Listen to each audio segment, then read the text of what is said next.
YS Jaganmohan Reddy తన హయాంలో జరిగిన తప్పిదాలు గుర్తిస్తున్నారా? తన పాలనలో వైఫల్యాలకి తనే కారణమని గ్రహిస్తున్నారా?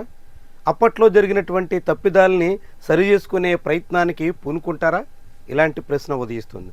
తాజాగా ఆయన నిర్వహించిన మీడియా సమావేశంలో కీలకమైన వ్యాఖ్యలు చేశారు. తన పరిపాలనా కాలంలో చేసిన పనులు కూడా చెప్పుకోలేకపోయాం, అందుకు మా వాళ్ళ తప్పిదం కూడా ఉంది అంటూ అంగీకరించారు. వాస్తవానికి తప్పిదం, వైఫల్యం, లోపం ఎక్కడున్నా దానికి బాధ్యత నాయకుడిది. కానీ జగన్మోహన్ రెడ్డి అది నేరుగా చెప్పకుండానే తమ వాళ్ళ లోపం కూడా ఉందని చెబుతూ మొత్తంగా వైఫల్యం అయితే గుర్తించినట్టుగా కనిపిస్తోంది. జగన్మోహన్ రెడ్డి హయాంలో రాష్ట్రంలో సంక్షేమం చాలా పెద్ద స్థాయిలో ప్రాధాన్యత ఇచ్చారు. సంక్షేమంతో పాటుగా అభివృద్ధి కూడా కొంతవరకు పెద్దపీట వేసినట్టుగా చెప్పాల్సి ఉంటుంది. గతంలో ఎన్నడూ లేనటువంటి రీతిలో ఒకేసారి 4 పోర్ట్ల నిర్మాణానికి పూనుకున్నారు.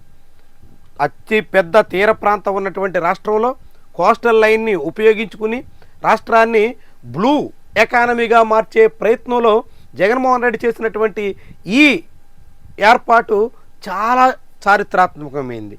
అనేక రకాలుగా రాష్ట్ర అభివృద్ధిని మలుపు తిప్పేటువంటి వ్యవహారం. లాజిస్టిక్స్ హబ్గా ఆంధ్రప్రదేశ్ను మారుస్తాం అంటూ ఇప్పుడు చెప్పుకుంటున్నటువంటి చంద్రబాబు జగన్మోహన్ రెడ్డి హయాంలో ప్రారంభమైనటువంటి పోర్టుల్ని తనకు మార్గదర్శకంగా అంగీకరించాల్సినటువంటి పరిస్థితి వచ్చింది. అంతలాంటి ప్రయత్నానికి పూనుకున్నప్పటికీ జగన్మోహన్ రెడ్డి దాన్ని ప్రచారం చేసుకోవడంలో విఫలమయ్యారు. తాను విఫలమైనట్టు ఇప్పుడు అంగీకరిస్తున్నారు. అంటే చేతులు కాలాక ఆకులు పట్టుకుంటున్నారు. కేవలం పోర్టుల నిర్మాణం ఒక్కటే కాదు, అదే సమయంలో పోర్టులతో పాటుగా జెట్టీల నిర్మాణానికి కూడా జగన్మోహన్ రెడ్డి ప్రభుత్వం చాలా ప్రాధాన్యత ఇచ్చింది. జెట్టీలతో పాటుగా రాష్ట్రంలో ఏకకాలంలో 17 ప్రభుత్వ మెడికల్ కాలేజీల నిర్మాణానికి పూనుకోవడం ద్వారా చరిత్ర సృష్టించింది. గతంలో ఏ ప్రభుత్వం కూడా చేయనటువంటి చాలా కీలకమైనటువంటి అడుగుల్ని జగన్మోహన్ రెడ్డి ప్రభుత్వం వేసింది. అలాంటి ప్రయత్నాన్ని కూడా ప్రజల్లోకి తీసుకెళ్లడంలో, తాము సాధించినటువంటి ఘనతని ప్రజలకు చెప్పడంలో, ప్రజలు అంగీకరింపజేయడంలో జగన్మోహన్ రెడ్డి పూర్తిగా వైఫల్యమైనటువంటి విషయాన్ని ఇప్పుడిప్పుడే కళ్ళు తెరిచి గ్రహిస్తున్నారు. వాస్తవానికి లోపాలు, వైఫల్యాలు గుర్తిస్తే మాత్రమే సరిపోదు. గుర్తించడం ఒక రకంగా నేర్చుకున్నటువంటి అవకాశం. పాఠాలు గుణపాఠాలైనటువంటి వ్యవహారం.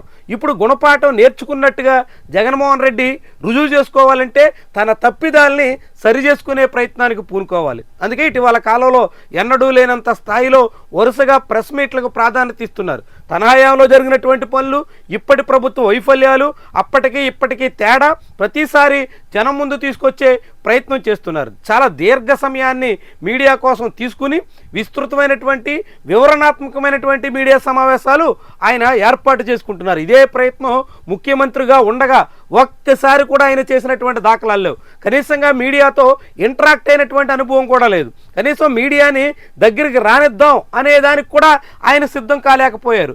అంతగా అందరినీ దూరం చేసుకున్నటువంటి జగన్మోహన్ రెడ్డి ఇప్పుడిప్పుడే పాఠాలు నేర్చుకుంటున్నట్టుగా కనిపిస్తుంది. ఈ పాఠాలు ఆయనకి ఫలితాన్ని ఇవ్వాలంటే తప్పుల్ని పూర్తిగా సరి చేసుకోవాల్సి ఉంటుంది. తాను చేసినటువంటి తప్పులు, తాను చేస్తున్నటువంటి పనుల్ని ప్రజల వద్దకు చేర్చకపోవడం. ప్రజల వద్దకు చేర్చాలంటే అందుకు అనుగుణంగా మీడియా అవసరం ఉంటుంది. ఆ మీడియాని జగన్మోహన్ రెడ్డి తనకు అనుగుణంగా తన అవసరాల మేరకు ఏర్పాటు చేసుకుంటారా? ఇప్పటికే ఉన్నటువంటి ఎస్టాబ్లిష్డ్ మీడియాని వినియోగించుకుంటారా? మీడియాతో మరింత సన్నిహితంగా మెలిగే ప్రయత్నం చేస్తారా? తద్వారా తను అనుకున్నటువంటి కార్యక్రమాల్ని ప్రజల్లోకి పంపించే ప్రయత్నాన్ని విస్తృతం చేస్తారా? ఇదే జగన్మోహన్ రెడ్డి ఇప్పుడు చేయాల్సినటువంటి ప్రయత్నం.